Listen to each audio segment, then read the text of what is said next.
You know, most stories are the same, aren't they? You know, they're called heroes' journeys, and you know, you have this character start out with no power, and then there's some big baddie, and you spend, you know, 10, 15 hours building up enough power, and then you have a big battle, and then the credits roll, end of game.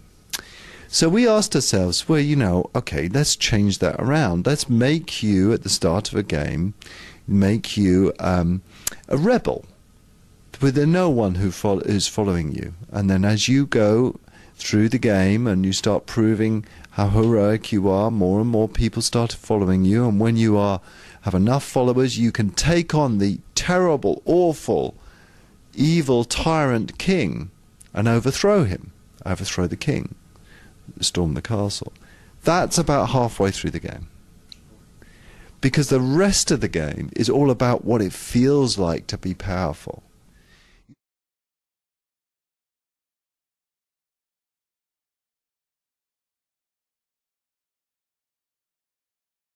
Yeah, so we are going to give you two. All we're going to do is, when you become king and when you're crowned king, we give you two new game mechanics, two new simple game mechanics.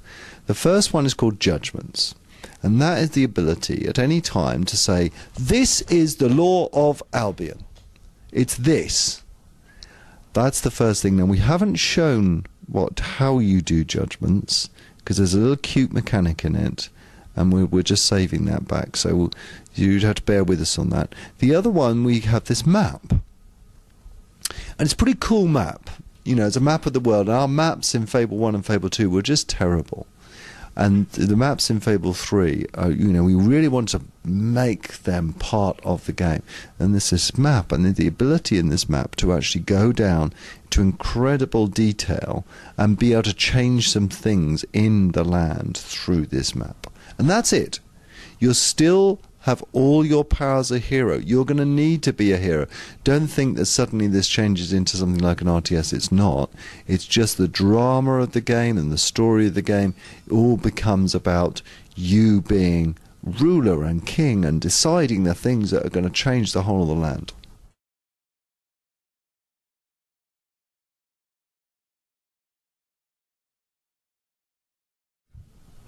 Funny enough, it wasn't just about giving the dog new stuff to do. He can scent things now, so he can smell things and track things down. But the thing that occurred to us is we needed to make the dog a little bit less well behaved. He was too well behaved in Fable 2. And so I won't give you any clues about this, but your dog, except to say your dog really hates rabbits. And he will just completely lose it around rabbits. And there's a lot of very funny things and quite dramatic things that happen to do with rabbits. Keep your gun out. It's my clue to you, yeah.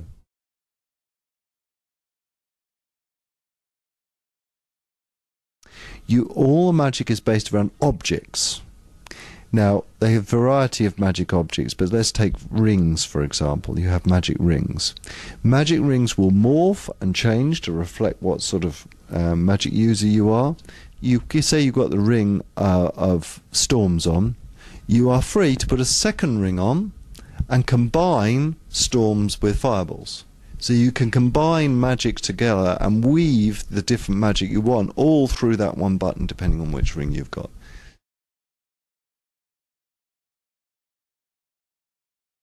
What we really wanted to make you feel that your weapon is unique. So the type of weapons, the type of enemies you kill changes the sword, the gun, or the magic item. It applies to all three.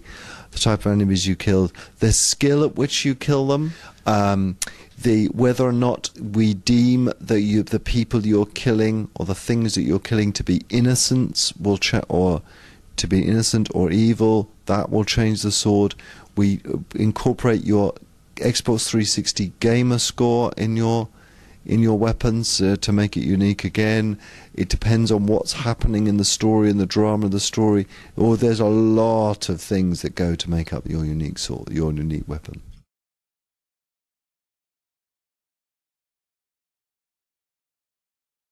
everything you do in the world can gain you more followers or potentially lose you followers. So combat, for example, if you do really well in combat, you'll get a lot more followers. If you get married in Fable 3, the person that you marry may well have 1,000 followers attached to them. We wanted one number that applied to everything. It's kind of similar to experience. It's just a different way of expressing it, and it makes more sense, to cover the whole of the game.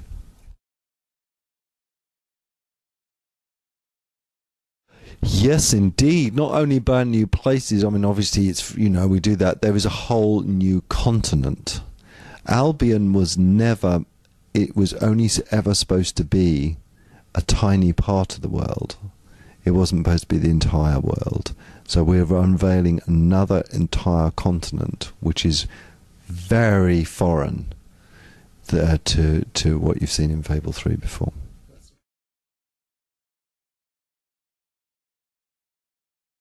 Absolutely, we're definitely putting Natal features in Fable 3. Now, to be clear, you don't have to have Natal. It is purely additive.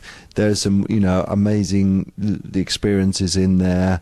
You don't have to leave the Fable world to use Natal at all.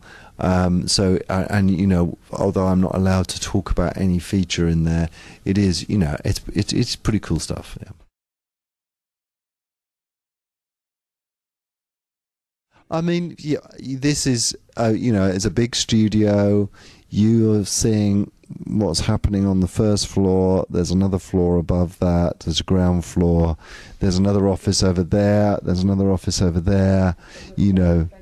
But we're very focused on Fable. Thank you. And so there's lots of stuff going on. Right. Thank you very much. Thanks.